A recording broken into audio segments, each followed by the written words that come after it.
বুঝলি বন্ধু, জীবনে সফল হওয়াটা খুব জরুরি। কারণ সবসময় দেখলাম পরিবারের মানুষ থেকে শুরু করে আত্মীয় স্বজন, ভাই ব্রাদার সবার কাছেই সফল না হইলে কোনো দাম নাই।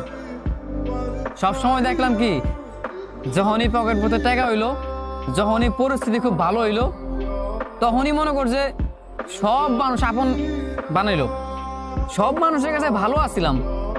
কিন্তু যেই দেখলাম পকেটটা শূন্য, প্রতিষ্ঠিত হইতে পারলাম না, নিজের এখনো সাকসেস হইতে পারলাম না, সব জায়গায় যখন ব্যর্থ দেখলাম, সেই মুহূর্তে দেখলাম যে পরিবারের মানুষ থেকে শুরু কইরা ভাই ব্রাদার বন্ধু বান্ধব সব মানুষই, সবার কাছে আমি পর।